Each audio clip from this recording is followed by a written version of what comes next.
Chicos, ¿qué tal? ¿Cómo están? Vamos a desarrollar en esta oportunidad ejercicios respecto a teoría de conjunto 2 en el curso de aritmética.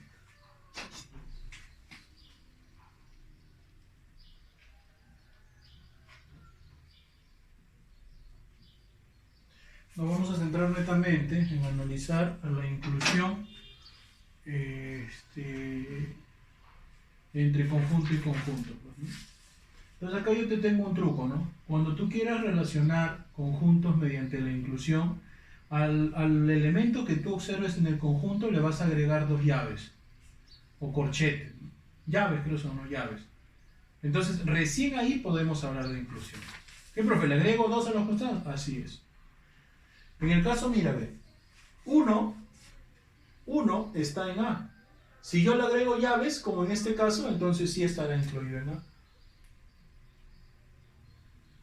Dice que el 1,2 con llaves estará incluido en B. Profe, el 1 aparece en llaves y acá aparece sin llave. Por lo tanto, esto es falso. Profe, el 1 con llaves estará incluido en B. Entonces yo veo, el 1 con llaves aparece en B. Para que esté incluido necesita dos llaves más y acá no las tiene. Por lo tanto, esto es falso. Mejor dicho, si tú encuentras el 1 así, tienes que agregarle dos llaves y ahí recién estará incluido en B. Hacia ahí eso es verdadero. ¿Ya? Por acá dice, ¿no? 2 con llaves.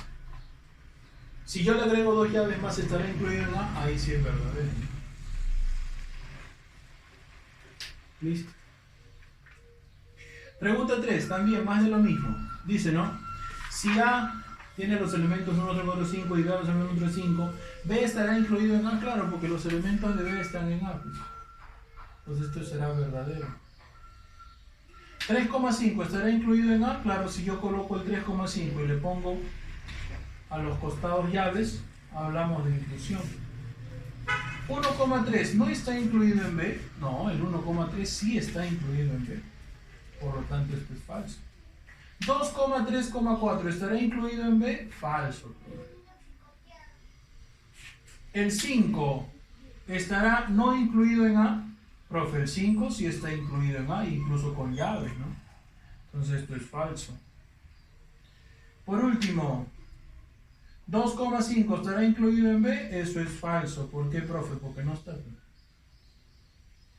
No está. ¿Ya? Listo. Pregunta 5. Si P y Q son iguales, hallar más B. Serán iguales cuando los elementos, ¿ya? Cuando son los elementos que posean, sean iguales. Ahora acá te dicen un párrafo más. A y B son enteros, ¿no? ¿Sabes por qué te dicen eso? Porque tú puedes igualar 2A más 1 con 32 si tú quieres. O 4B con 32. ¿No ves que cuando hablamos de conjuntos no existe un orden en los elementos? Entonces, para que sean iguales, yo voy a igualar 4B a 32 y 2A más 1 con 19. Entonces voy a obtener por acá 2A más 1 igual a 19. 1 pasa a restar. 2A sería 18 y A vale 9. Por acá 4B igual a 32. 4 pasa a dividir y B valdrá 8. Listo, ya tienes A y ya tienes B. Por lo tanto, la suma de A y B vendría a ser 17. Pregunta 6. A tiene 16 subconjuntos. Si n por, cuando te ponen n por A, sí, eso quiere decir elementos que tiene A, ¿correcto? Cantidad de elementos que tiene A. Entonces mira lo que vamos a hacer. Dice que A tiene 16 subconjuntos, ¿no? A tiene 16 subconjuntos. Entonces acá hay una fórmula, ¿no? Para los subconjuntos. Cuando tú el 2 lo elevas a la cantidad de elementos de A, obtienes los subconjuntos.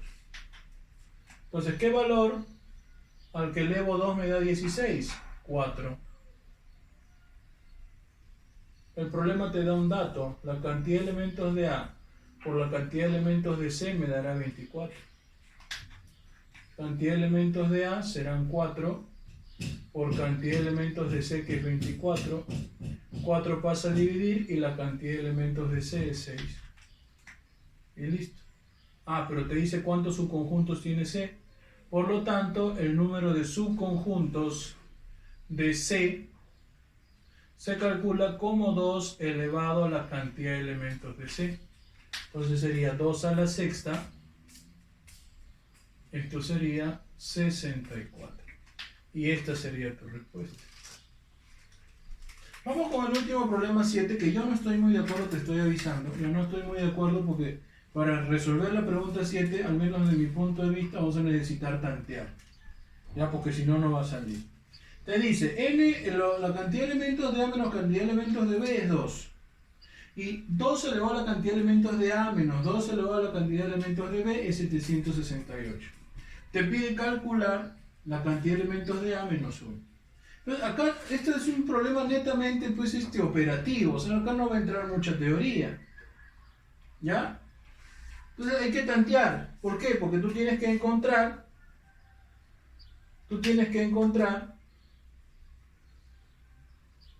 dos potencias de A, o de 2, perdón, que restado te dé 768, pero a la vez dichos exponentes restados te den 2. Entonces yo, tanteando, y te soy sincero, lo he encontrado, ¿no? Cuando esto sea 2 a la 10 y esto sea 2 a la 8. Porque esto te da 1024 menos 256. Y eso te da 762. Y se cumple que 10 menos 8 te da 2. Por lo tanto, a ti te piden cantidad de elementos de A menos 1. Entonces yo voy a obtener por acá 10 menos 1, que sería 9. Pero no hemos aplicado nada de... O sea, de aritmética las operaciones fundamentales, ¿no? Pero de ahí a conjuntos no, yo no lo veo muy aplicado, ¿no? ¿Ya? Entonces ahí nos vamos a quedar, ¿ya? Nos vemos, cuídate.